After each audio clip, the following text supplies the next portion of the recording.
Hello everyone, आज मैं class 10th math का एक्सरसाइज 3.2 सॉल्व करने वाला हूँ। जैसे कि आप लोग 3.1 में ग्राफ के बारे में पढ़ चुके हो कि किस तरीके से हम किसी लाइन का ग्राफ ड्रॉ करते हैं। अब वो 3.2 में क्या है कि उससे एक स्टेप थोड़ा सा आगे है।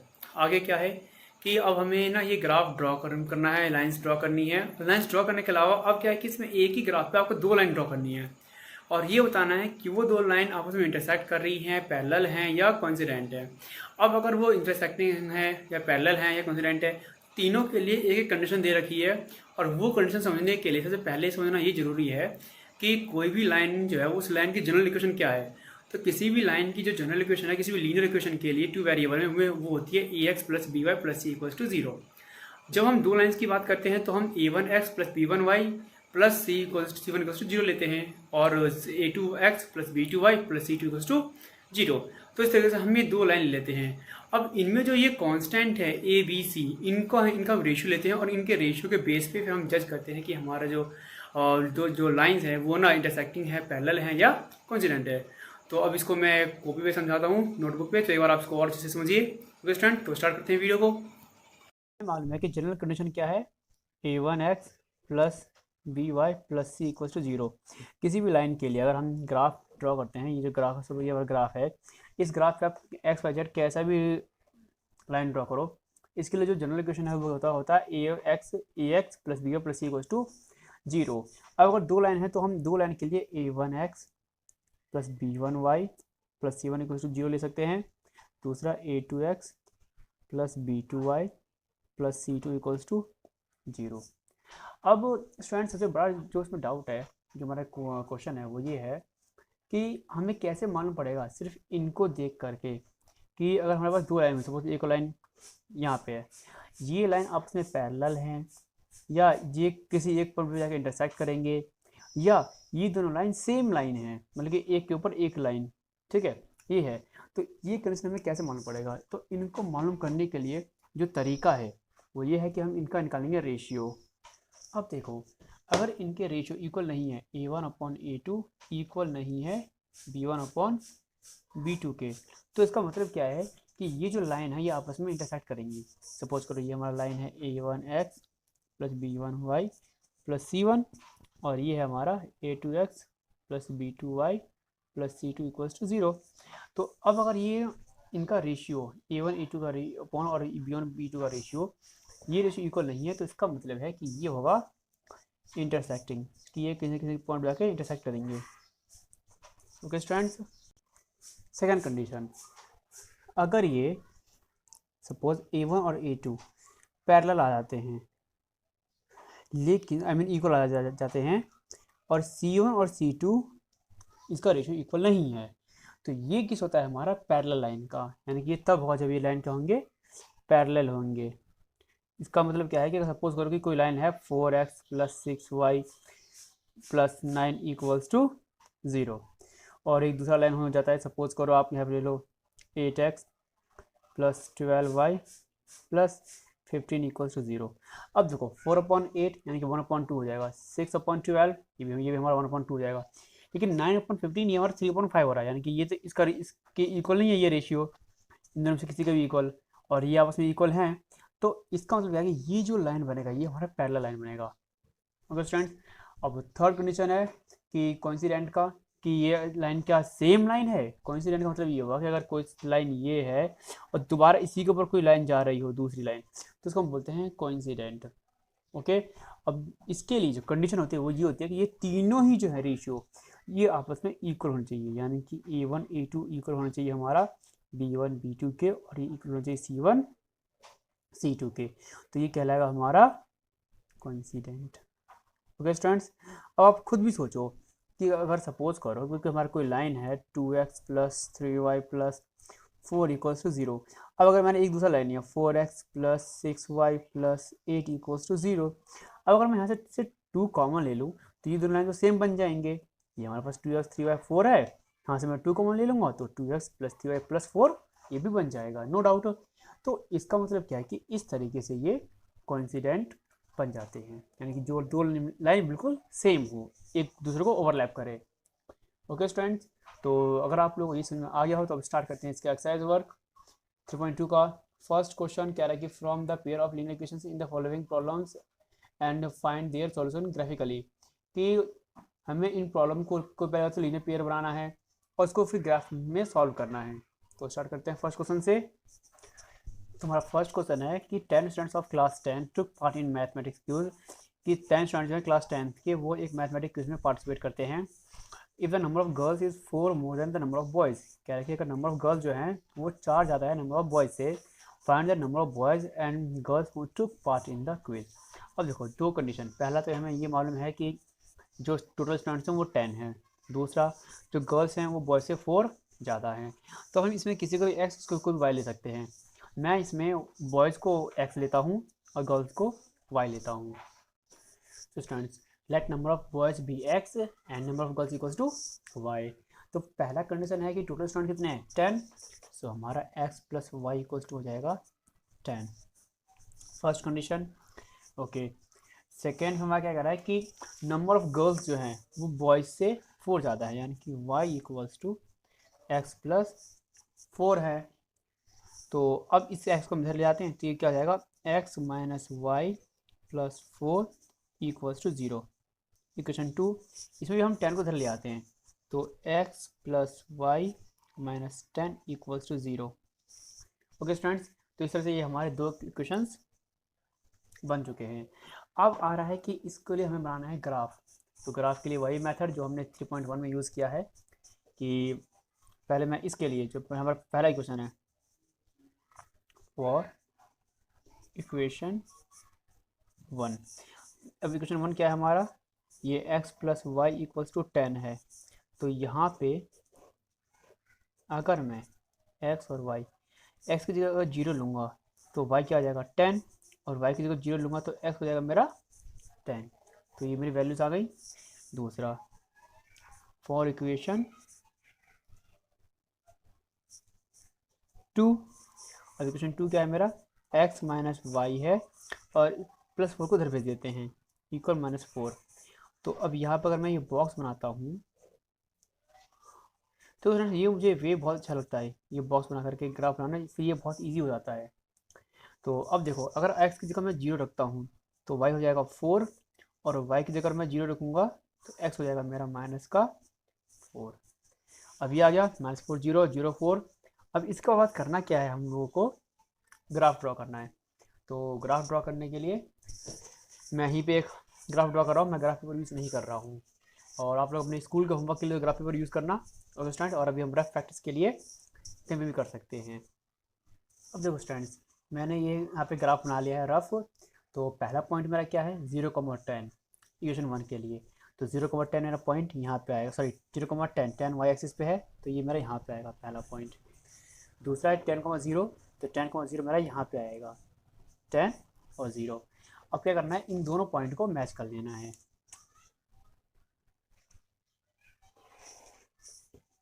ये करने के बाद सेकेंड इक्वेशन के लिए हम देखते हैं क्या है x 0,4, तो 0,4 हमारे यहाँ पे आएगा, और दूसरा है -4,0, तो -4 x का ये रहा, y का 0 ये रहा, तो ये पॉइंट यहाँ पे आएगा। अब इन दोनों पॉइंट्स को मैच कर लेते हैं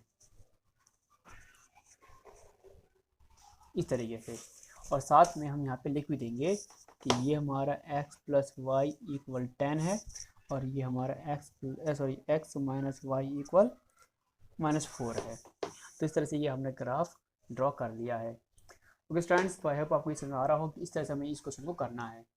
सेम क्वेश्चन नंबर इसका सेकंड पार्ट है, सेकंड पार्ट के लिए मैं इक्वेशन बना देता हूँ और सवाल आप लोग अपने आप करिएगा। वैसे सेकंड पार्ट क्वेश्चन क्या कह रहा है, 5 pencils and 7 pens together cost ₹50, कि 5 पेंसिल और 7 पेन की कॉस्ट है ₹50। Whereas 7 pencil and 5 pens together cost ₹46, जबकि 7 पेंसिल्स एंड 5 पेन की जो कॉस्ट है वो ₹46 है। Find the cost of 1 pencil and that of 1 pen, कि एक पेंसिल की कॉस्ट और एक पेन की कॉस्ट हमें फाइंड करना है। तो इसमें देखो 3 क्वेश्चन हो गया, पहला तो हमें लीनियर क्वेश्चन बनाना ही है, और दूसरा ग्राफ को सॉल्व ग्राफ भी बनाना है, तीसरा इसमें दे दिया कि इसकी कॉस्ट भी फाइंड करनी है पेंसिल की और पेन की, यानी कि हमें इक्वेशंस को सॉल्व भी करना है। ओके, तो इसमें जो हम इक्वेशन सॉल्व करेंगे ये हम ग्राफ की हेल्प से सॉल्व करेंगे। और इसके लिए आपको इसको ग्राफ पेपर पे ही बनाना होगा, तभी आपको अच्छे से अच्छा रिजल्ट आएगा। तो चलो इसको भी मैं सॉल्व करता हूँ। देखो student, let cost of pencil rupees X and cost of pen rupees Y, हमने मान लिया। और पहला कंडीशन दिया हुआ है कि 5 पेंसिल का और 7 पेन का कॉस्ट है 50 रुपीज़, फर्स्ट इक्वेशन। सेकेंड दिया हुआ है कि 7 पेंसिल का और 5 पेन का वाई कॉस्ट है 46 रुपीज़, इक्वेशन 2। तो अब दोबारा से हम इनके लिए पहले ग्राफ बना लेते हैं। सो फॉर इक्वेशन 1, अब इक्वेशन 1 के लिए क्या हो जाएगा, अगर मैं यहाँ पे टेबल बनाऊँ एक्स वाई, इसको आप यहाँ पे ऐसे इस तरह से भी लिख सकते हो कि y equals to 50 minus 5x upon 7, sorry हाँ अपॉन 7, इस तरह से भी लिख सकते हो फ्रॉम इक्वेशन 1।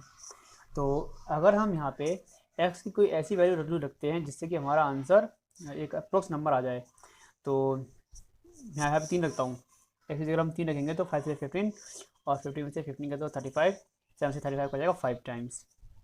ओके, एक पॉइंट ये। नेक्स्ट एक्स की वैल्यू हम यहाँ पे 6 ले लेते हैं, तो 5 6 से 30 और 50 में से 30 का तो 20, तो ये हो जाएगा हमारा 20 अपॉन 7, जो कि अप्रोक्स 3 के इक्वल है। नेक्स्ट फ्रॉम इक्वेशन 2, अब यहाँ से क्या है, यहाँ से y की वैल्यू हो सकती है 46 माइनस 7x अपॉन 5। अब यानी कि कुछ ऐसा वैसे वैल्यू सोचो जिससे हमारा इसका आंसर एक होल नंबर आ सके। तो अगेन यहाँ पे x y, अगर मैं x की जगह यहाँ पे 3 ले लूँ तो 7 से 21 और 46 से 21 के तो 25, तो 5 से ये कैंसिल होने पे ये दोबारा 5 ही आ जाएगा। ओके स्टूडेंट, और इसके बाद नेक्स्ट है, अगर हम यहाँ पे 3 के बाद मैं यहाँ पे वैल्यू 6 ले लेता हूँ, तो 6 तो 7 6 जा 42 और 46 में से 42 के तो 4, सॉरी यहाँ पे 6 यहाँ पे 4 अपॉन 5, यानी कि ये अप्रोक्स 1 के पास में है, यानी 0.80। तो अब इसके लिए हम ग्राफ बनाते हैं। तो रफ पे अगर आप ग्राफ बना रहे हो तो ध्यान रहे कि जो आप स्केल लेते हो, स्केल में डिस्टेंस आपको प्रॉपर 1 सेंटीमीटर का ही देखना है, तो वो कम में ज़्यादा ना हो, वरना आपका आंसर गलत हो जाएगा इस क्वेश्चन के लिए। सो स्टूडेंट्स, मैंने ये ग्राफ बना लिया है। तो अब देखो इस ग्राफ में क्या है कि मैंने ये जो डिस्टेंस लिया ये एग्जैक्ट 1 सेंटीमीटर का ही है, ताकि मेरा आंसर बिल्कुल एक्यूरेट आए।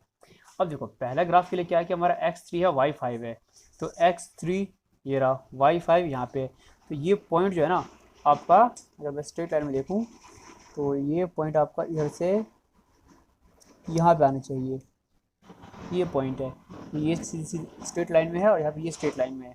3,5 मेरा ये हो गया, ये पहला पॉइंट। दूसरा है 6, इसको हम 3 मान लेते हैं, 6,3, तो 6 और 3 यानी कि ये लाइन, तो इसको अगर मैं देखूँ, इसको मैं यहाँ से मेजर करता हूँ, ये 3 देखना है, 3 ये 3 है, ये 6, तो ये अप्रोक्स ये यहाँ पे आएगा 15, हाँ 6 इस पॉइंट पे। ओके स्टूडेंट्स, तो इसको अगर हम जब लाइन ड्रॉ करेंगे, इसको ये लाइन कुछ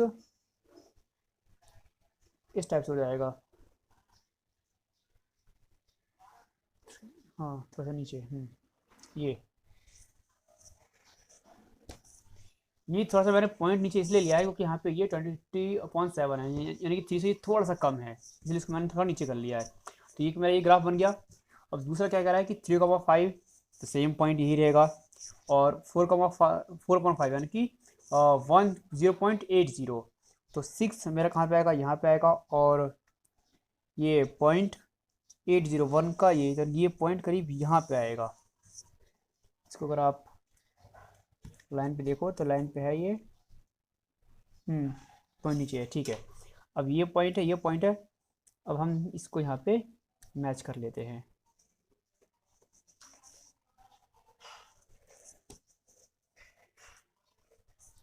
अब देखो स्टूडेंट, ये जो पॉइंट है जहाँ पे इंटरसेक्ट कर रहा है, ये पॉइंट है 3,5, यानी कि इसके लिए जो सॉल्यूशन है वो है 3,5। तो इसको मैं आप मतलब आप क्या लिखोगे कि कॉस्ट ऑफ पेंसिल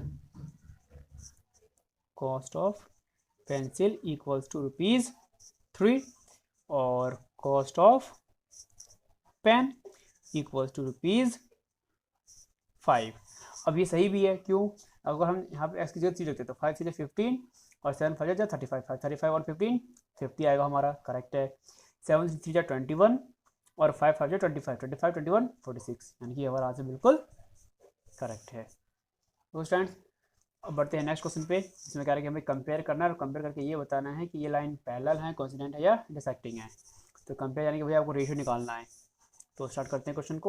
अब देखो सेकंड का फर्स्ट क्वेश्चन है कि 5x - 4y + 8 = 0 और 7x + 6y - 9 = 0। तो आप क्या करोगे, पहले लिखोगे कंपेयर दीज इक्वेशंस, कंपेयरिंग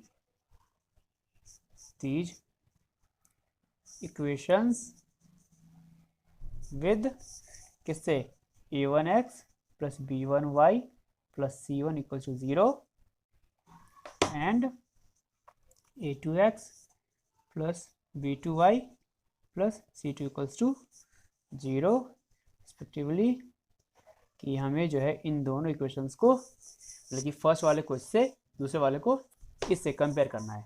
तो क्या आएगा हमारा, a1 आ जाएगा 5 और b1 आ जाएगा -4, c1 आ जाएगा 8, a2 = हो जाएगा 7, b2 हो जाएगा 6, c2 हो जाएगा -9। अब सबसे पहले देखो a1/a2 इक्वल है हमारा 5/7, b1/b2 है हमारा -4/6, 2 से 2 कैंसिल, -2/3। तो हम देख सकते हैं ये 5/7 है, ये 2/3 है, सेम तो है ही नहीं है। तो इसका मतलब क्या हो गया कि a1/a2 is not equals to b1/b2, ये दोनों इक्वल नहीं है। और जब ये रेशियो इक्वल नहीं है तो इसका मतलब ये क्या होंगे, इंटरसेक्टिंग होंगे, जो भी हमने थोड़ी देर पहले डिस्कस किया था। सो आप लिखोगे सो these lines are intersecting each other, कि ये लाइन जो हैं एक दूसरे को काट रहे हैं। ओके स्टूडेंट्स, तो ये हो गया इसका बेसिक तरीका, कि दोनों लाइन एक दूसरे को काट रहे हैं। ऐसे ही आपको इसका पार्ट 2 पार्ट 3 करना है और इनके रेशियो चेक करना है कि रेशियो इक्वल है या नहीं है। इक्वल नहीं है तो इंटरसेक्टिंग है, इक्वल है और अगर तीनों इक्वल हैं तो वो पैरेलल, तो ये कोइंसिडेंट है, और अगर बस ये दोनों इक्वल हैं तो पैरेलल हैं। बढ़ते हैं थर्ड क्वेश्चन पे। देखो थर्ड क्वेश्चन में क्या कह रहा है कि ये जैसे हमारा सेकेंड है ना, सेम थर्ड है, बस थोड़ा सा फर्क है कि इन्होंने वर्ड नाम यूज़ किया है कंसिस्टेंट और इनकंसिस्टेंट। अब कंसिस्टेंट और इनकंसिस्टेंट क्या होते हैं, इसको समझो। मतलब कि जो काम आपने यहाँ पे किया ना, कि इंटरसेक्टिंग ऑफ पॉइंट, पैरेलल और कोइंसिडेंट, इनमें से अगर आप इंटरसेक्टिंग और कोइंसिडेंट को मिला देते हो, इंटरसेक्टिंग और कोइंसिडेंट को मिला देते हो, तो ये बन जाएगा आपका कंसिस्टेंट, और पैरेलल वाला कंडीशन होता है आपका इनकंसिस्टेंट। कंसिस्टेंट का मतलब क्या हुआ कि कोई सॉल्यूशन आ रहा हो, ठीक है, चाहे सॉल्यूशन 1 हो या इन्फिनाइट नंबर हो। इनकंसिस्टेंट जब कोई सॉल्यूशन ना आ रहा हो। ओके स्टूडेंट, तो मैं आपको इस क्या ये थर्ड पार्ट करके दिखाता हूँ, क्योंकि ये रेशियो में है। ओके स्टूडेंट, तो स्टार्ट करते हैं। सो स्टूडेंट, सबसे पहला काम, इन दोनों क्वेश्चन को हम करेंगे कंपेयर। तो देता हूँ मैं, कंपेयरिंग विद इक्वेशन साथ a1x + b1y + c1 = 0 and a2x + b2y + c2 = 0। तो अब देखो a1 क्या हो जाएगा 3/2, b1 5/3, c1 ये राइट साइड है, इसको हम लेफ्ट लाएंगे तो ये -7 हो जाएगा, और a2 9, b2 -10, c2 -14, ये लेफ्ट साइड आएगा तो -14 हो जाएगा। अब निकालते हैं रेशियो, a1/a2 = 3/2/9। अब ये जो 2 है ये इसके नीचे आ जाएगा, तो ये हो जाएगा 9 × 2, 2 से कैंसिल 3 टाइम्स में 1/6। b1/b2 की वैल्यू 5/3 -10, तो ये इक्वल हो जाएगा 5/10 इंटू 3 माइनस में 5 से कैंसिल 2 टाइम्स 1/6 माइनस का, इसके बाद C1/C2 भी निकालेंगे तो क्या है माइनस का 7 और माइनस का 14 कैंसिल आउट 1/2। तो हम देख रहे हैं कि हमारा स्टार्टिंग में ही ये दोनों इक्वल नहीं है, ये पॉजिटिव है ये निगेटिव है, इनकी इक्वल नहीं है, तो इसको तो सॉल्व करने की ज़्यादा जरूरत नहीं थी, बट फिर मैंने सॉल्व कर लिया है। तो अब लिखोगे यहाँ पे कि A1/A2 not equals to B1/B2। अब हमें मालूम है कि जब ये इक्वल नहीं है तो यानी कि इंटरसेक्टिंग वाला केस बन रहा है, तो इसका मतलब क्या है कि ये होगा हमारा consistent. Okay, so these pair of linear equations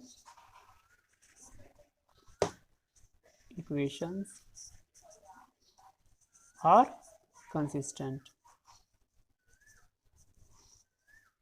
okay students, तो इस तरह से इसको आप सॉल्व कर लोगे क्योंकि ये इंटरसेक्ट हो रहा है। और करते हैं नेक्स्ट क्वेश्चन पे, क्वेश्चन नंबर 4। इसी को कह रहा है कि which are the following linear equation are consistent, inconsistent, if consistent obtain the solution graphically.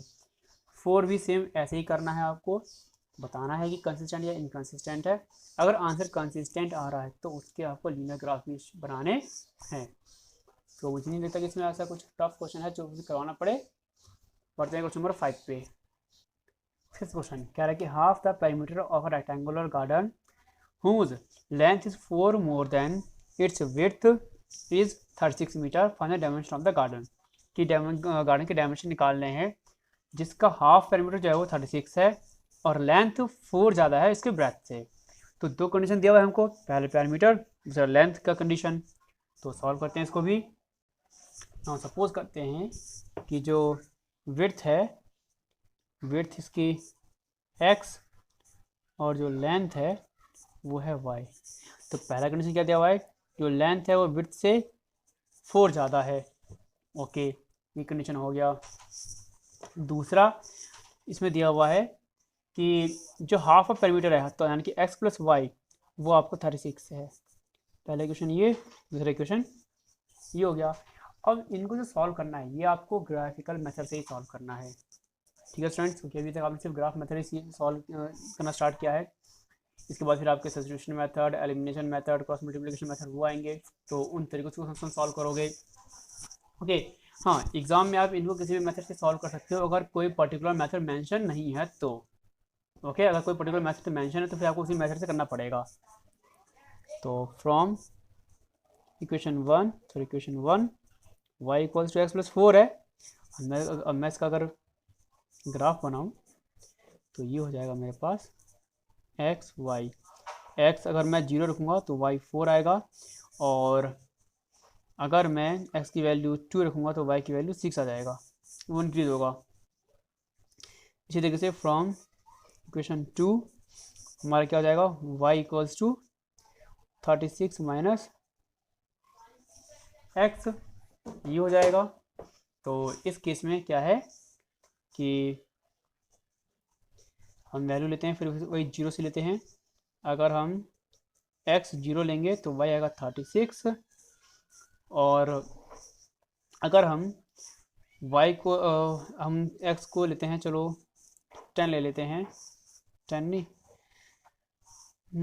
10 ले लेते हैं, तो ये वैल्यू आ जाएगी हमारी 26। ओके, अब बनाना है ग्राफ। देखो अब जैसे कि यहाँ पे नंबर बहुत बड़े बड़े 36 आ रहा है, तो मैं क्या करूँगा, मैं 1 2 ना लेने की बजाय इनको मैं 4 4 के ग्रुप में ले लेता हूँ, 4 6 4 8 12 16 इस तरीके से। उस टाइम मैं ग्राफ बनाता हूँ। अब ये मैंने ग्राफ बना लिया है यहाँ पे। तो फर्स्ट पॉइंट है 0,4, तो 0,4 तो मेरा यहाँ पे आएगा, ये पहला पॉइंट। दूसरा है 2,6, 2 यहाँ पे 6 यहाँ पे। ओके स्टूडेंट्स, तो ये तो बहुत पास पॉइंट होते हैं, काम करते हम कुछ और पॉइंट्स ले लेते हैं ताकि हमारा ग्राफ और अच्छे से बन जाए। एक्स जगह मैं लेता हूँ 12, अगर मैं एक्स जगह 12 लूँगा तो ये मेरी वैल्यू आ जाएगी 16। तो 12 और 16, तो ये पॉइंट करीब यहाँ पे आएगा। इसको मैं स्केल से एक बार चेक भी कर लेता हूँ। मैंने ये सारा डिस्टेंस जो है ना 1 सेंटीमीटर का लिया है, तो गलत होने का चांस बहुत कम है। यहीं पे एग्जैक्ट यहीं पे आएगा। ओके, तो अब क्या करना है, इन दोनों पॉइंट को मिला देना है। ये हो गया हमारा।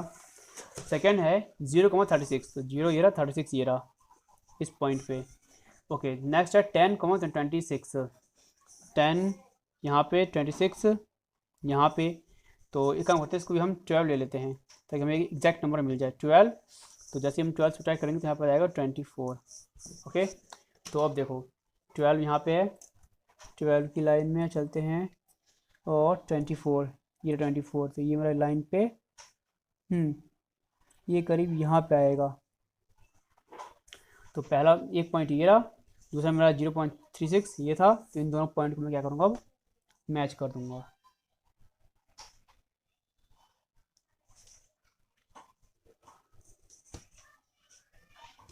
अब देखते हैं ये किस पॉइंट पे आके यहाँ पे इंटरसेक्ट कर रहा है ये। तो देखते हैं ये पॉइंट कहाँ पे आ रहा है, और हम स्केल सीधे ड्रॉ करते हैं। ये आ रहा है 16 पे, यह 16 पे, और वाई पे 20 पे। यानी कि अब जो है एक्स एक्सिस हमारा क्या है, 16 है, और ये वाई 20 है। तो इसका मतलब क्या हो गया, मैं भी लिख भी देता हूँ इसको, 16,20 की जो विड्थ है, हाँ ये जो विड्थ है, ये हो जाएगा मेरा 16 सेंटीमीटर, या सॉरी मीटर में दिया हुआ है क्वान्टिटी मीटर, और ये हो जाएगा 20 मीटर। इनको ऐड करने पर 36 आ रहा है, इसमें इसको सेपरेट कर दोगे तो 4 भी आ रहा है। तो यानी कि हमारा आंसर सही है। इसको आप लोग प्रॉपर स्टेटमेंट वाइज लिख लेना कि width equals to 16 metre and length equals to 20 metre. बढ़ते हैं स्टूडेंट्स नेक्स्ट क्वेश्चन पे, क्वेश्चन नंबर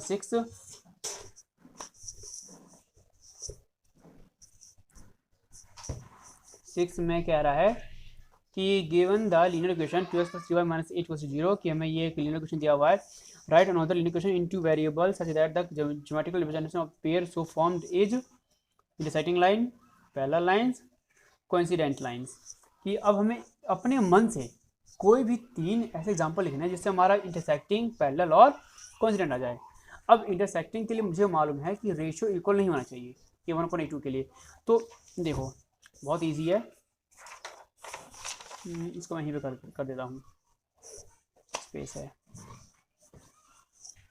अब जैसे कि हमें क्वेश्चन में दिया हुआ है 6 में 2x + 3y - 8। तो पहला इंटरसेक्टिंग के लिए रेशियो इक्वल नहीं होना चाहिए, तो मैं क्या करता हूँ, मैं 3x + 2y ले लेता हूँ -8 = 0। तो ये क्या हो गया मेरा इंटरसेक्टिंग, क्योंकि ये रेशियो इक्वल नहीं है, इससे हमें फ़र्क नहीं पड़ता। सेकेंड पार्ट कह रहा है पैरेलल होना चाहिए, तो पैरेलल होने का मतलब है कि ये रेशियो इक्वल होना चाहिए, और ये इक्वल ना हो तो ये इक्वल नहीं होना चाहिए। तो यानी कि हम ले सकते हैं 2 × 4, 3 × 6 -8 = 0। तो ये हमारा आपके देखो 2/4 यानी कि 1/2, 3/6 यानी कि 1/2। तो ये दोनों रेशियो इक्वल आ रहे हैं, ये 1/A2 और B1/B2 के, और ये हमारा इक्वल हो गया। नेक्स्ट कह रहा है कोइंसिडेंट होना चाहिए। कोइंसिडेंट का मतलब क्या है कि ये तीनों रेशियो A1/A2, B1/B2, C1/C2 ये तीनों इक्वल होने चाहिए। तो इसका मतलब क्या है कि मैं लिख सकता हूँ 4x, 3 2 2 4, 3 2 6, 8 2 16। तो ये हो गया मेरा आंसर। तो ये मेरा कोइंसिडेंट लाइन का एग्जाम्पल हो गया जो मैंने अपने मन से लिख लिया है। अब कह रहा है नेक्स्ट लास्ट क्वेश्चन देखते हैं, क्वेश्चन नंबर 7 कह रहा है कि draw the graph of the equation. इन दो इक्वेशन के ग्राफ ड्रॉ करने हैं। Determine coordinates of the vertices of the triangle formed by these lines and the x axis and shade the triangle region. Okay, तो चलो अब इसका पहले ग्राफ बनाते हैं। इससे पहले स्टूडेंट्स पहले हम इनके कोऑर्डिनेट्स निकाल लेते हैं। जैसे कि मेरा x - y + 1 = 0 है, तो इसके लिए मेरा क्या हो जाएगा, यहाँ पे x यहाँ पे y। अगर मैं x 0 लूँगा तो y आ जाएगा मेरा 1, और अगर मैं y 0 लूँगा तो मेरा x आएगा -1। ओके, सेकेंड क्या है मेरा 3x + 2y - 12 = 0। इसके लिए भी बना लेते हैं हम, ये x ये y। अगर x 0 है तो y मेरा 6 आएगा, y 0 है तो x मेरा 4 आ जाएगा। इसको आप लोग ना एक बार सॉल्व करके भी चेक कर लेना कि ये सही है कि नहीं है। वैसे तो ये 100% सही है, बट एक बार आप लोग चेक जरूर करिए। जैसे मैंने यहाँ पे x की जगह 0 रखा तो ये 0 पोर्शन हो गया, 12 इधर चले गया, 2 से 6 आ गया। देन मैंने यहाँ पे वाई 0 रखा, तो ये मेरा पोर्शन 0 हो गया। क्या बचा 3x और 12 बचा, 12 हमने इधर भेजा, 3 से 12 कर दिया 4 टाइम्स, ये मेरा बन गया। अब बनाते हैं ग्राफ। देखो स्टूडेंट, पॉइंट्स क्या मेरे पास 0 और 1 है पहला, तो 0 और 1 मेरा कहाँ पे आएगा, 0 और 1 मेरा यहाँ पे आएगा। दूसरा -1,0, तो ये मेरा -1,0 यहाँ पे आ सकता है। तो अब मुझे क्या करना है, इन दोनों पॉइंट को मिला देना है। अब ध्यान स्टूडेंट, मैंने जो ये लेंथ लिया, मैंने इस स्केल से 1 सेंटीमीटर के पे ये पॉइंट सारे के सारे लिए हैं, ताकि मेरा आंसर गलत ना हो। तो स्टूडेंट, ये मैंने बहुत लंबा सा ग्राफ ड्रॉ कर दिया लाइन। तो नेक्स्ट है मेरा 0,6 और 4,0, तो 0,6 मेरा यहाँ पे आएगा और 4,0 मेरा यहाँ पे आएगा। तो अब इन दोनों पॉइंट को मैच कर लेते हैं।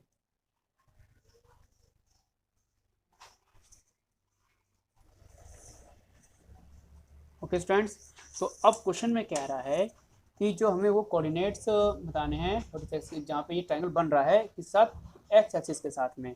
तो ये मेरी एक्स एक्सिस है, ये ट्रायंगल है जो बन रहा है। तो कोऑर्डिनेट क्या है, पहला तो ये है 2,3, आंसर लिखोगे आप लोग। दूसरा है 4,0, तीसरा है -1,0। ओके, अब इसके बाद में जो ये पोर्शन है, इस पोर्शन को आपको क्या क्या करना है, शेड कर देना है कि ये हमारा ट्रायंगल वाला पोर्शन है। तो इस तरह से ये हमारा एक्सरसाइज कंप्लीट होता है। ओके स्टूडेंट्स, आई होप आपको ये एक्सप्लेनेशन समझ में आया हो। Thank you for watching.